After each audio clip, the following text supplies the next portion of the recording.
Hello everyone, कैसे हैं आप लोग जी। एकदम बढ़िया। तो लास्ट क्लास में हमने ट्रीटमेंट सीखा था गुडविल का। जब हम गुडविल रिकॉग्नाइज करते हैं प्लस जब हमारी एग्जिस्टिंग गुडविल है। आया समझ में? हाँ जी, आ गया। क्या दोनों ही केस में हमें ट्रीटमेंट करना नहीं आ गया है? जी वो भी आ गया। सिंपल सा ट्रीटमेंट है, हमें तो जर्नल एंट्री पास करनी है। जिसकी मेहनत है उसके पास चली जाएगी, जिसने मेहनत ली है एक्स्ट्रा वो उसके बदले में पे कर देगा, कंपनसेट कर देगा जी। तो उसी को आगे बढ़ाते हुए हम हमारा नेक्स्ट टॉपिक स्टार्ट करेंगे। नेक्स्ट टॉपिक का नाम है accounting for reserve and losses accumulated. बड़ा ही भारी भरकम सा नाम है। चलो कोई बड़ी बात नहीं, आपको समझ में नहीं आया तो अभी जरूरत है भी नहीं, हम तो जस्ट देखते जाएंगे, फिर अगर समझ में आता है तो हमारा टॉपिक पूरा हो जाएगा। तो चलिए शुरू करते हैं। नाम से देखते हैं, हर एक नाम का अलग अलग मीनिंग देखते हैं। क्या है? अकाउंटिंग। हमें अकाउंटिंग करनी है किसकी? रिजर्व की। रिजर्व मीन्स नहीं पता? अरे 11th क्लास में नहीं सीखा? सर सीखा तो था, याद नहीं है, चलो बता देंगे। लॉसेस, लॉस मीन्स नुकसान। एक्यूमुलेटेड, पहले तो ये ही देख लो एक्यूमुलेटेड क्या होता है। एक्यूमुलेट वर्ड का मीनिंग होता है इकट्ठा होना। एक्यूमुलेट मीन्स इकट्ठा हो चुका है। तो जो भी नुकसान या फायदे या रिजर्व इकट्ठे हो चुके हैं हमें उनकी अकाउंटिंग करनी है। सर ये क्या बता रहे हो? क्या नुकसान इकट्ठा हो चुका, क्या फायदा इकट्ठा हो चुका? चलो उसी को देखते हैं। सबसे पहले 11th का थोड़ा सा रिकैप देख लेते हैं। आप रिजर्व को क्या नाम देते थे, उसके बाद हम हमारे 12th वाले टॉपिक पे आते हैं। तो रिजर्व, रिजर्व क्या है? रिजर्व मीन्स आपने कुछ साइड में रखा, आपने कोई चीज साइड में रखी। साइड में किस लिए रखी? आप अपने घर में 5,000 रुपए मान लो आपकी सैलरी है, तो उसमें से भी 2,000 रुपए सेविंग रखते हो ना। क्यों रखते हो सेविंग?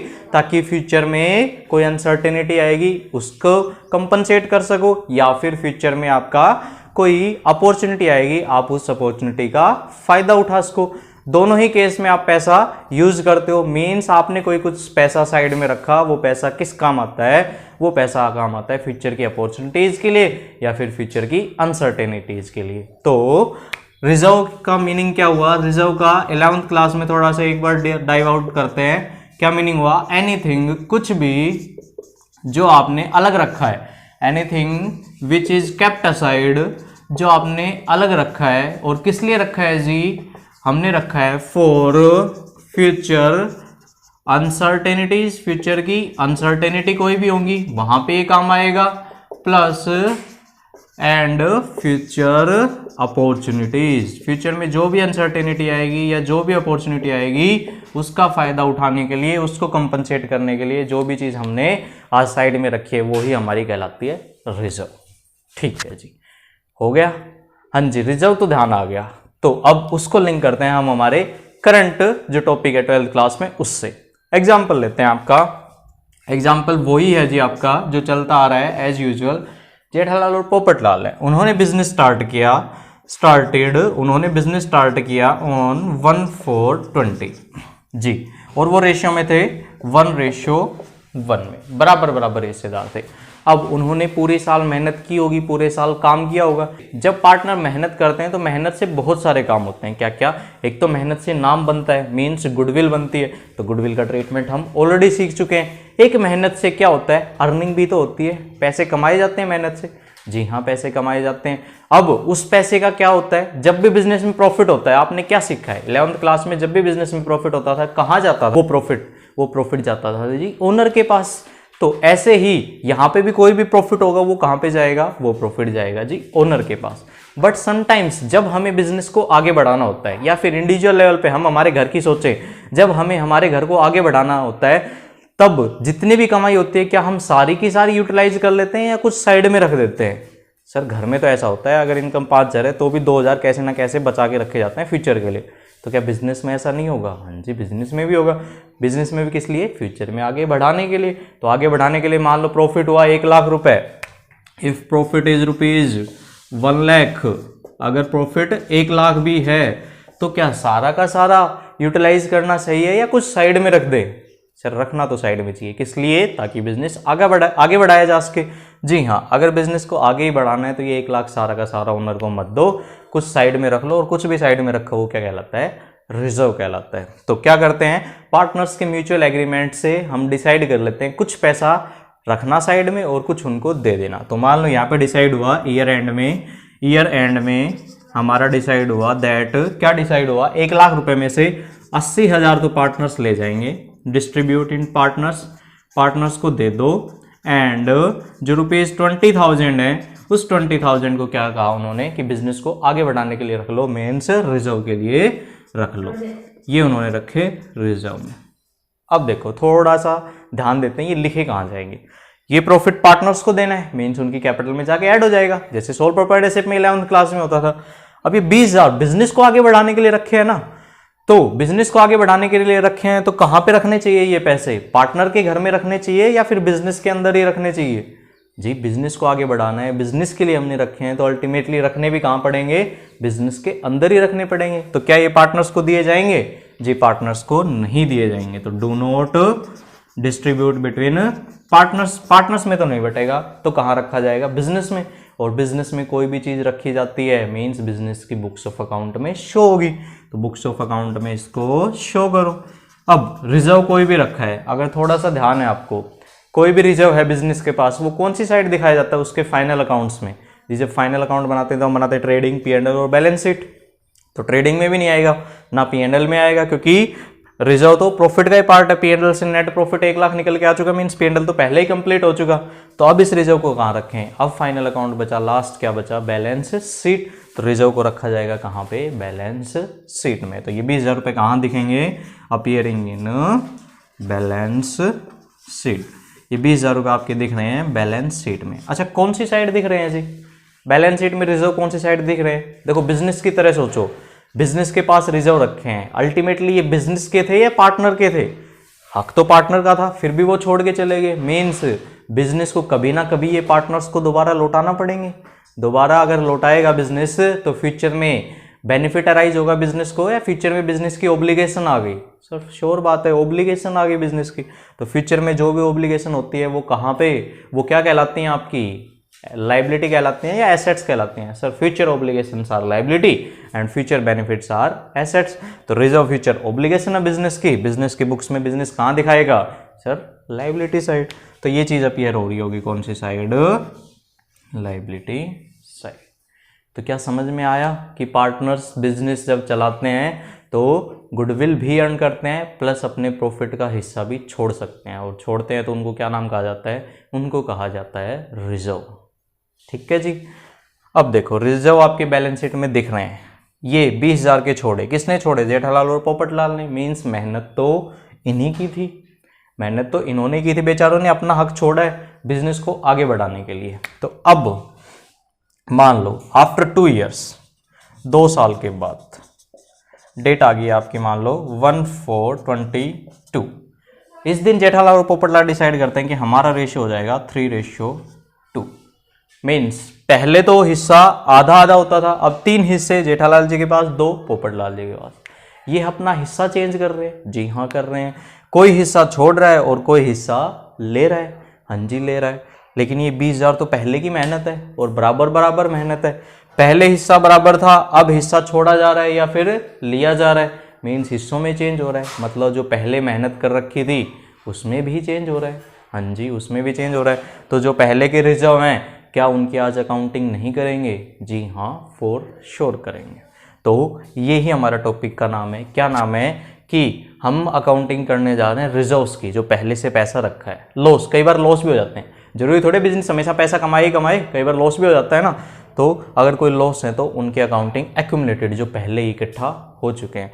हमारे यहाँ पे 20,000 रुपये पहले इकट्ठा हो चुके हैं, अब रेशियो में चेंज आया तो अब हमें इनकी अकाउंटिंग करनी है कि कैसे ट्रीटमेंट कर। रिजर्व की अकाउंटिंग करने जा रहे हैं। देखिए गुडविल की अकाउंटिंग हमने की थी। गुडविल 2 तरीके की होती थी आपकी। क्या गुडविल थी? गुडविल के आपके 2 टाइप थे और आपने दोनों की ही अकाउंटिंग सीख ली थी। क्या क्या? एक गुडविल आपने देखी थी नॉट रिकॉग्नाइज्ड या फिर रिकॉग्नाइज्ड। एक ट्रीटमेंट आपका इस गुडविल के लिए था और दूसरा ट्रीटमेंट आपका था किसके लिए? एग्जिस्टिंग के लिए, मीन्स जो बुक्स ऑफ अकाउंट में पहले से दिख रही है।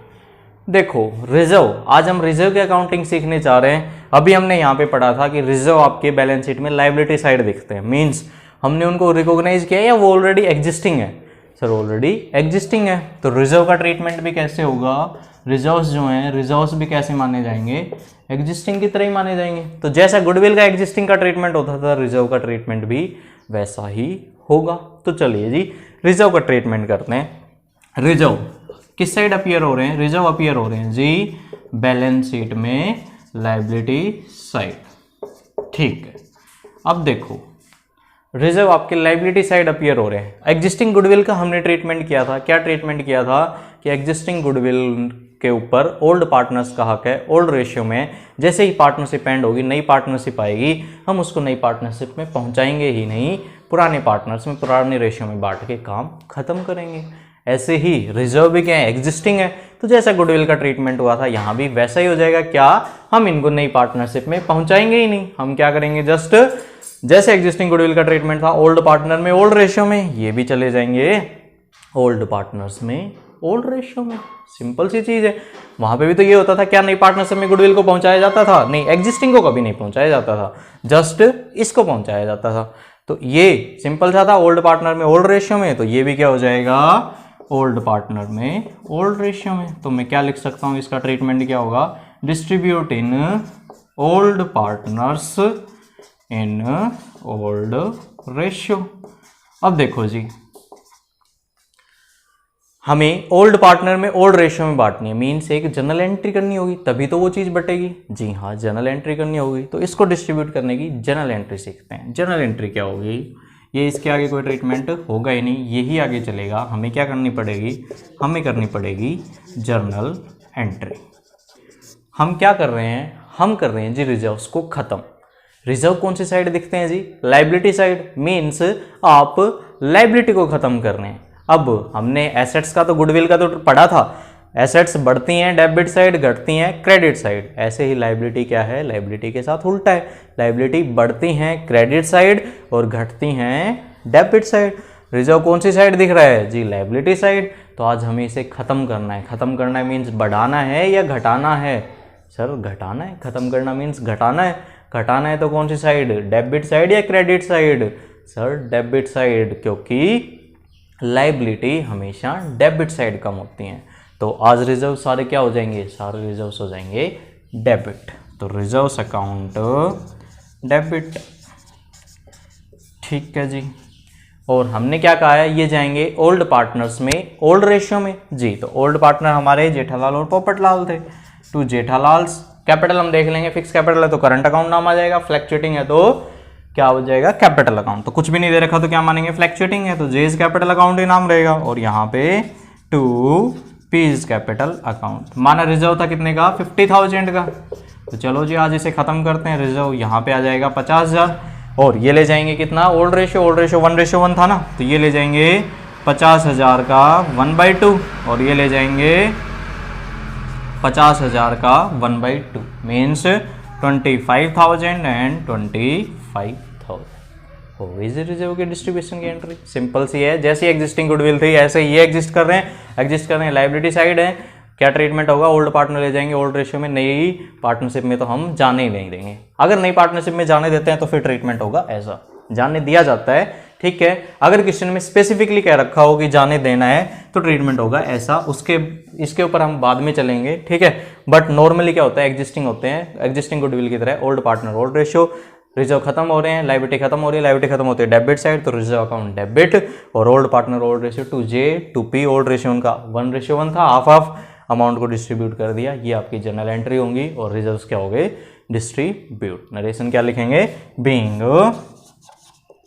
रिजर्व्स डिस्ट्रीब्यूटेड, किस में डिस्ट्रीब्यूट कर दिया हमने, in old partner in old ratio. Reserve हमने डिस्ट्रीब्यूट कर दिए ओल्ड पार्टनर में ओल्ड रेशियो। जी हमने रिजर्व्स का तो ट्रीटमेंट सीख लिया, मींस ओवरऑल अगर ओनली वर्ड रिजर्व दे रखा है तो हमें सिंपल सा ट्रीटमेंट समझ में आ गया।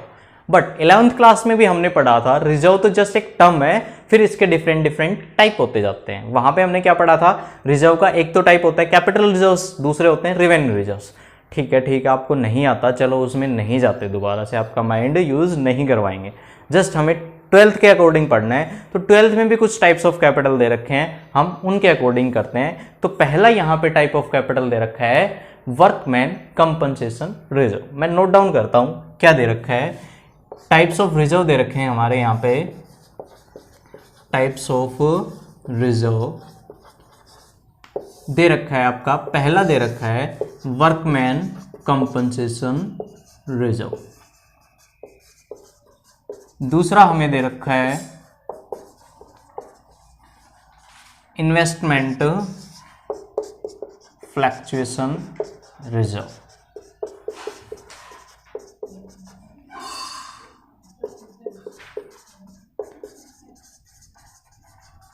तीसरा तो अगर कोई नॉर्मल रिजर्व नाम आ जाता है तो वो तो हमें ट्रीटमेंट आता ही है, ऑलरेडी अंडरस्टूड।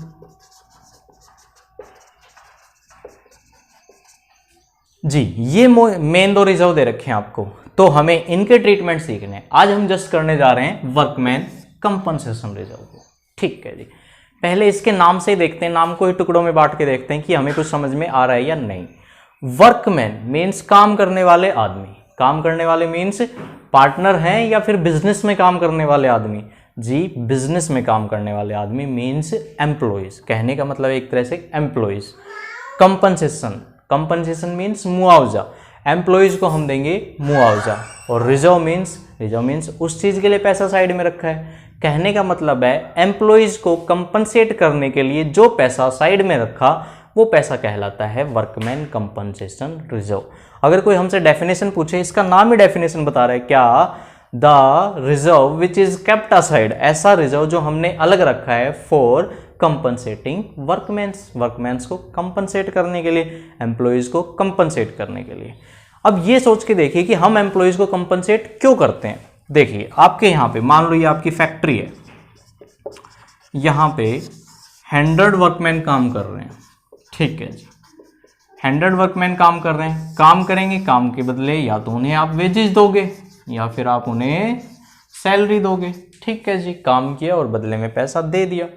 बट सोच के देखिए, मान लो काम करते करते 1 वर्कमैन का एक्सीडेंट हो जाता है।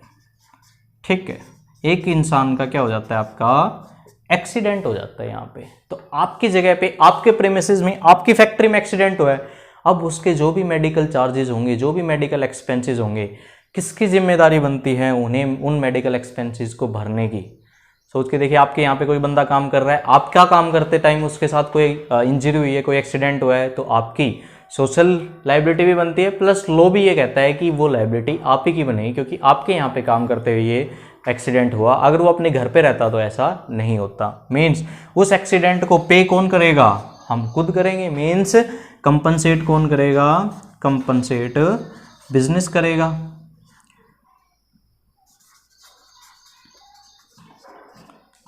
अब क्या हमें ये पता होता है कि किस डेट को, किस टाइम पे हमारे यहाँ पे, हमारे फैक्ट्री के वर्कमैन के पास एक्सीडेंट होगा या उसके साथ कुछ इंजरी हो जाएगी? हमें तो नहीं पता होगा। मीन्स ये तो अनसर्टेनिटी है।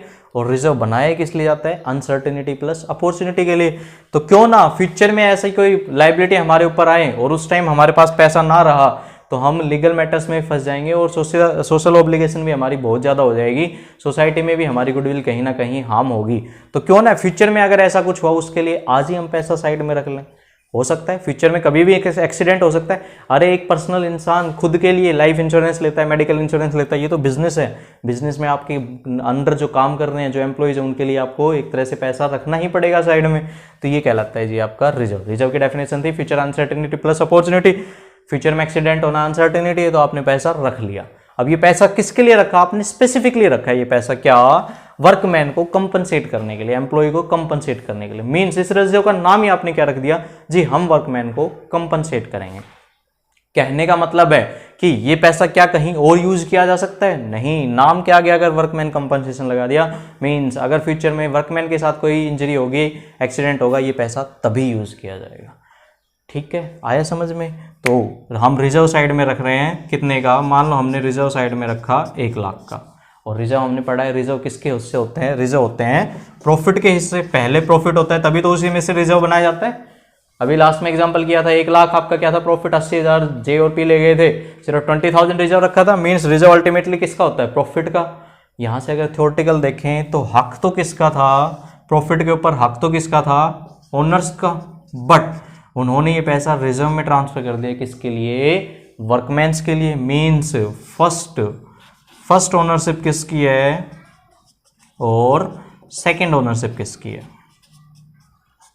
फर्स्ट ओनरशिप है जी वर्कमैन के लिए रखा है, तो फर्स्ट ओनरशिप हमेशा उनकी ही रहेगी। कभी भी वर्कमैन को प्रॉब्लम आएगी तो फर्स्ट ओनरशिप दी जाएगी वर्कमैन को। बट अगर वर्कमैन के साथ कोई कंटिजेंसी अराइज नहीं होती, कोई एक्सीडेंट नहीं होता है, तो फिर इसकी ओनरशिप किसकी है, ओनर का था। प्रॉफिट बेचारा उसको मिलना था लेकिन उसने नहीं रखा, उसने रिजर्व में ट्रांसफर कर दिया, मीन्स उसने अपना हक छोड़ा था। और अगर उसके हक को वर्कमैन ने नहीं लिया तो अब उसको तो मिलना ही चाहिए कम से कम। तो सेकंड ओनरशिप होती है आपकी जी ओनर की। तो वर्कमैन कंपनसेशन रिजर्व पे फर्स्ट ओनरशिप होती है, फर्स्ट चार्ज होता है, फर्स्ट लियन होता है, फर्स्ट हक होता है किसका, वर्कमैन का, क्योंकि वो बना ही उनके लिए है। लेकिन अगर वर्कमैन के साथ कोई कंटिजेंसी नहीं होती, कोई एक्सीडेंट नहीं होता, तो फिर ओनरशिप किसकी आएगी, जो बिजनेस का मालिक है, जो बिजनेस का मालिक। तो वर्कमैन कंपनसेशन रिजर्व के डेफिनेशन प्लस ट्रीटमेंट थोड़ा सा समझ में आया। डेफिनेशन क्या है, ऐसा पैसा जो हमने साइड में रखा है वर्कमैन के फ्यूचर में जो अनसर्टेनिटी आएंगी उनको कंपनसेट करने के लिए, और इसके ऊपर चार्ज या लियन किसका होता है, फर्स्ट होता है वर्कमैन का। सबसे पहले वर्कमैन के साथ कोई भी कंटिजेंसी आई वो कंप्लीट करेंगे, फिर अगर कुछ पैसा बच जाता है तो मिलेगा किसको, ओनर को, मीन्स बिजनेस के मालिक। हमने देखा जी क्या कि वर्कमैन कंपनसेशन रिजर्व है, वर्कमैन के लिए बना है, उसके ऊपर फर्स्ट लियन फर्स्ट हक होता है वर्कमैन का, और अगर कुछ अमाउंट बच जाती है तो वो उस पर हक होता है ओनर्स का। ठीक है जी। तो अब हम डिफरेंट केसेस लेते हैं और उन्हीं के अकॉर्डिंग हम इस टॉपिक को कवर करते हैं। केस लेंगे, वो केस हमारे सेम दे रखे हैं क्वेश्चन में, तो क्यों ना क्वेश्चन को प्रेफर करें जिससे टाइम कम लग जाए और हमें टॉपिक भी पूरा कवर हो जाए। तो क्वेश्चन करते हैं हम जी। आपका क्वेश्चन है, इलस्ट्रेशन है आपका 7, इलस्ट्रेशन नंबर 7 पेज 4.12। हम उसी इलस्ट्रेशन को पढ़ते हैं जिससे हमारा टॉपिक कवर हो जाएगा। तो चलो क्वेश्चन की डिटेल्स को पढ़ते हैं। क्वेश्चन में क्या रखा है, A B and C sharing profit and losses in the ratio 4:3:2। A B और सी तीन पार्टनर हैं, ठीक है जी, उनके नाम लिखते हैं। ए बी और सी तीन पार्टनर हैं, sharing profit and losses in the ratio of 4:3:2। ABC 4:3:2 में है। Decided to share the future profit and losses in the ratio of 2:3:4। और उन्होंने डिसाइड किया फ्यूचर में हम प्रॉफिट शेयर करेंगे 2:3:4। मीन्स ये उनका ओल्ड रेशियो है और ये उनका न्यू रेशियो। ठीक है जी। हमें गेन या सेक्रीफाइस तो निकालना आता ही है, ऑब्वियस सी बात है, कर लेंगे। आगे बढ़ते हैं। आगे क्या कह रखा है, विद इफेक्ट फ्रॉम 1 अप्रैल 2020, 1 अप्रैल 2020 से उन्होंने ये डिसीजन लिया। ठीक है। एंड एक्सट्रैक्ट मीन्स हिस्सा, पूरा नहीं सिर्फ हिस्सा, of their balance sheet as at 31 March 2020। जिस दिन उन्होंने डिसीजन लिया उससे एक दिन पहले की बैलेंस शीट पूरी नहीं दे रखी, जस्ट उसका हिस्सा दे रखा है, टुकड़ा दे रखा है। ठीक है जी। देखते हैं उस बैलेंस शीट के उस हिस्से में क्या दे रखा है। दे रखा है जी liability side workman compensation reserve है 90,000 का। मीन्स हमें वर्कमैन कंपनसेशन रिजर्व दे रखा है, वर्कमैन कंपनसेशन रिजर्व दे रखा है जी हमें लाइबिलिटी साइड कितने का, 90,000 का। अगर इसको मैं शॉर्ट फॉर्म में लिखूं तो WCR लिख सकता हूं। ये दे रखा है जी 90,000, इतनी डिटेल दे रखी है। ओके, आगे बढ़ते हैं। आगे क्या कह रखा है, show the accounting treatment under the following alternative cases. नीचे जो केस दे रखे हैं उनमें अकाउंटिंग ट्रीटमेंट बताओ। नीचे जो केस है आपके उनमें अकाउंटिंग ट्रीटमेंट बताओ। तो पहला केस देखते हैं, केस 1 में क्या दे रखा है। पहले केस 1 को ही सोल्व करते हैं जी। केस 1 में क्या रखा है, when no information as to claim is given. Claim means उसके ऊपर वर्कमैन कंपनसेशन के ऊपर किसी ने क्लेम किया। वो क्लेम कौन करता है, जिसके साथ एक्सीडेंट हुआ हो। मतलब किसी के साथ एक्सीडेंट हुआ ही नहीं, इसीलिए तो क्लेम नहीं हुआ।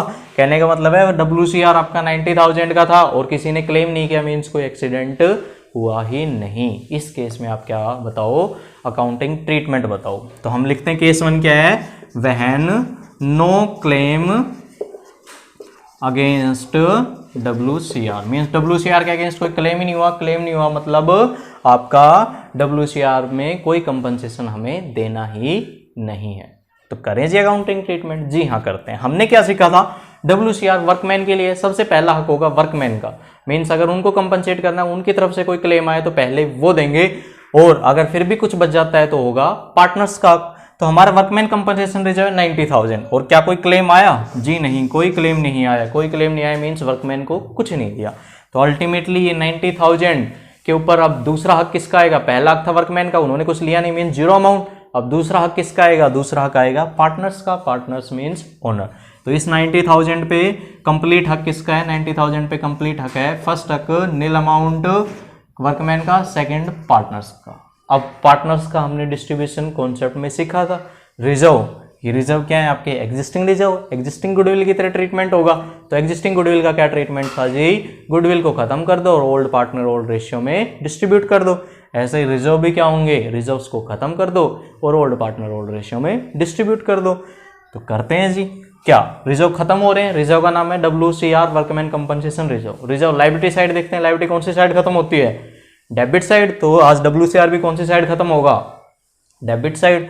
तो करते हैं जी, WCR अकाउंट डेबिट कितने अमाउंट का, 90,000 का, टू वर्कमैन को तो कुछ मिला ही नहीं, वर्कमैन कंपनसेशन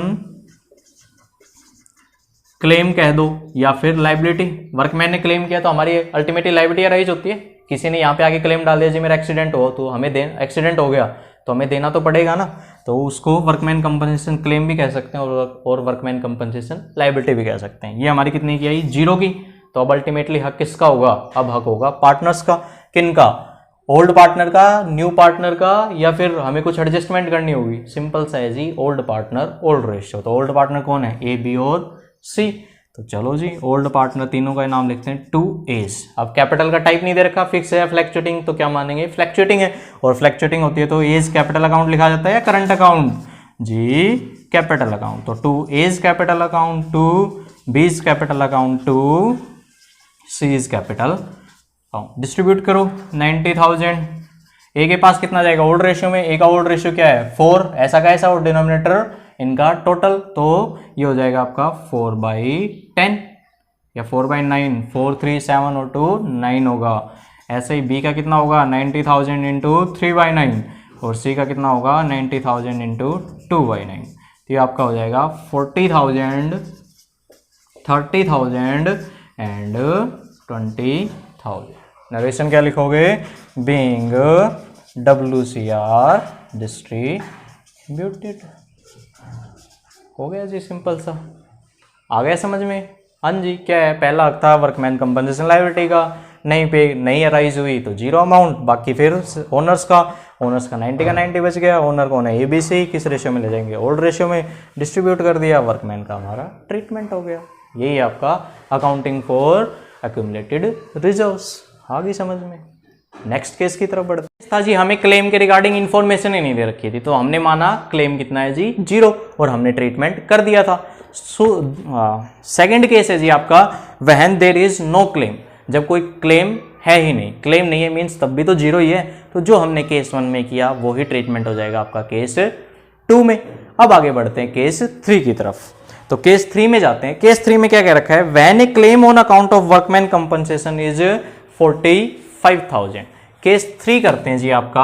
केस 3 में क्या कह रखा है, व्हेन ₹45,000 क्लेम अगेंस्ट WCR।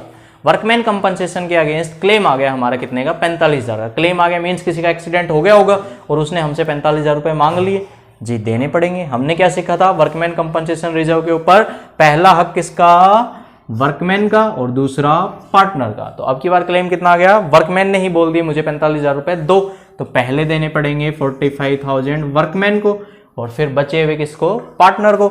90 में से 45 दे दिए तो अब कितने बचे, अब बचे जी 45,000।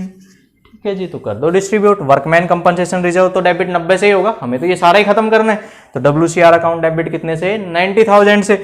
अब पहले किसका हक मिलेगा, वर्कमैन कंपनसेशन को। तो वर्कमैन ने कितना कंपनसेशन मांगा, 45,000, तो 45 लिख दो उसको। अब बचे कितने 45, ये डिस्ट्रीब्यूट होंगे ओल्ड पार्टनर में, ओल्ड रेशियो में। तो कर दो जी डिस्ट्रीब्यूट। ए को कितना मिलेगा, ए को मिलेगा जी 45,000 का कितना हिस्सा, 4/9 हिस्सा। ऐसे ही बी को कितना मिलेगा 45,000 का 3/9 और सी को कितना मिलेगा 45,000 का 2/9। कितना कितना हो जाएगा जी, ये आपका हो जाएगा 20,000, ये आपका हो जाएगा 15,000 और ये आपका हो जाएगा 10,000 बीइंग WCR डिस्ट्रीब्यूटेड। सिंपल सा है, सारा खत्म करो, पहले कोई लाइबिलिटी है वर्कमैन की वो दे दो, बचा हुआ ओल्ड पार्टनर में ओल्ड रेशियो में। तो आपका केस 3 भी कंप्लीट हो चुका है। नेक्स्ट केस की तरफ बढ़ते हैं। नेक्स्ट केस आपका केस 4 में आपको क्या कह रखा है? केस 4 में कह रखा है जी when there is a claim of ₹99,000। जब आपका क्लेम कितना आ गया? 99,000 का। ठीक है जी, ये भी देखते हैं। WCR है 90,000 का, इसके ऊपर पहला हक वर्कमैन का, दूसरा पार्टनर का। तो देखो जी पहला हक कितने का आ गया? 99,000 का। मीन्स सामने वाला कितने पैसे मांगता है हमसे? 99,000। हमने तो रिजर्व में कितने रखे थे? 90,000। सोच के देखो, आपके घर में 5,000 रुपये पड़े हैं रिजर्व के, और लाइबिलिटी आ गई, मान लो छोटा सा एक्सीडेंट हो गया और उसमें खर्चा आ गया 7,000। तो आप क्या करते हो? 5,000 तो जो रखे हैं उनको यूटिलाइज करते हो, और जो 2,000 आज आपको फ्रेश लगाने हैं वो आप या तो किसी से उधार लेते हो या कहीं और से अरेंज करते हो। मेन जो रिजर्व है वो तो सारा यूटिलाइज कर लेते हो ना। और क्या रिजर्व में से 7,000 रुपये निकालते हो या फिर जितने रखे हैं उतने ही निकालते हो? जितने रखे हैं उतने ही, ऑब्वियस सी बात है। तो रिजर्व में कितने रखे थे? 5, वो आपने सारे यूटिलाइज कर लिए, और बाकी बचे हुए आपने फर्दर कहीं से अरेंज कर लिए। तो यहाँ पे भी क्या होगा? आपका 90,000 का रिजर्व था लेकिन क्लेम आ गया 99 का। तो पहला हक किसका? पहला हक वर्कमैन का। ठीक है, दूसरा हक पार्टनर का कब आता है? जब कोई अमाउंट बच जाती है। अब तो कोई अमाउंट बची ही नहीं, सारा का सारा हमें किसे देना है? वर्कमैन को। तो जी आपको पार्टनर के पास तो कुछ जाएगा ही नहीं, कुछ नहीं जाएगा। तो पार्टनर तो बेचारे क्रेडिट होंगे ही नहीं, बचे सिर्फ आपके कौन? बचेंगे जस्ट आपके कौन कौन? वर्कमैन। ठीक है जी, रिजर्व आपका 90,000 का, और वर्कमैन को आपको कितने देने? 99,000। मतलब रिजर्व तो आप 90 ही दे सकते हो ना, बाकी का 9,000 का आपका क्या हुआ? आज करंट लॉस आ गया ना आपको 9,000 का, तो बाकी का 9,000 आपका क्या कहलाएगा? लॉस। तो रिजर्व में से पैसे यूटिलाइज करिए, जितने रखे थे सारे के सारे, फिर भी बात नहीं बनी, फिर भी 9,000 एक्स्ट्रा देने हैं, तो वो आज आपका फर्दर लॉस हो गया। और लॉस आपको पता है, लॉस कौन सी साइड लिखा जाता है? लॉस लिखा जाता है P&L में डेबिट साइड। तो बाकी के 9,000 आप क्या लिखोगे? बाकी का 9,000 आज हमारा करंट लॉस है। करंट लॉस रिजर्व में से तो ले नहीं सकते क्योंकि रिजर्व तो बेचारा पूरा खत्म हो चुका। तो ये 9,000 आज हमारे कहलाएंगे लॉस। और लॉस को अच्छे से क्या लिखा जाता है? P&L अकाउंट डेबिट, मीन्स आपका लॉस। ये लॉस हो गया आज आपका 9,000 का। तो 90,000 आपके जितने पैसे थे आपने सारे यूटिलाइज कर लिए। 9,000 आपका क्या है? फर्दर लॉस आ गया। रिजर्व में से तो निकाल ही नहीं सकते, रिजर्व तो सारा खत्म हो गया। तो आज फर्दर 9,000 को क्या कहेंगे? फर्दर 9,000 को कहेंगे हम आपका लॉस। और लॉस दिखाया जाता है P&L के नाम से। तो P&L अकाउंट डेबिट हो जाएगा 9,000 से।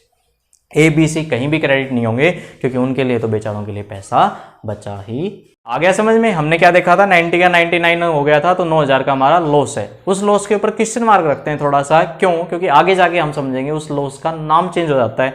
हल्का सा हिंट दे देता हूँ, लॉस का नाम रिवैल्यूएशन रख दिया जाता है, लेकिन आज तक हमने ना रिवैल्यूएशन सुना ना कुछ और किया।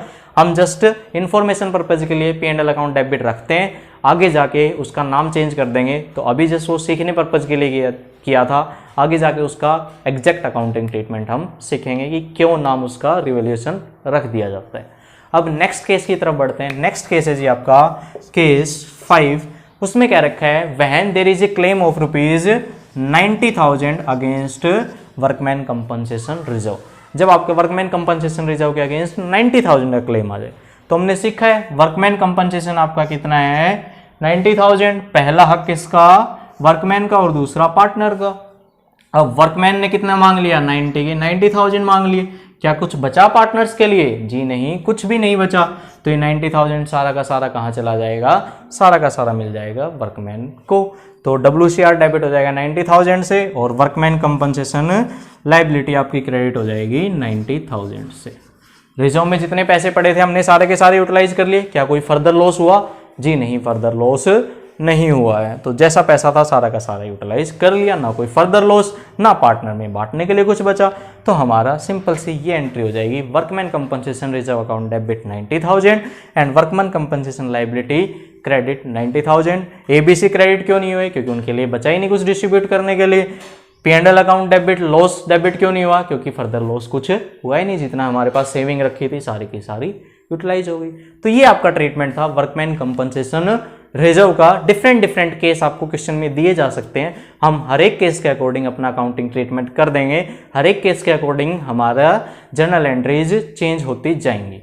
अभी भी हमने थोड़ा सा होल्ड पे छोड़ा है, कौन सा? जब आपका रिजर्व से ज़्यादा लायबिलिटी आती है तो उस लॉस को हम एक नया नाम देते हैं रिवॉल्यूशन, वो अभी हमने होल्ड पे रखा है। और दूसरा वो लॉस होता है, वो लॉस जाता कहाँ है, डिस्ट्रीब्यूट कहाँ होता है, वो भी होल्ड पे है। वो जब हम इसको एक बार क्वेश्चंस अटेम्प्ट करके कंप्लीट अच्छे से पक्का कर लेंगे, अच्छे से समझ लेंगे, तब हम उसको भी सोल्व आउट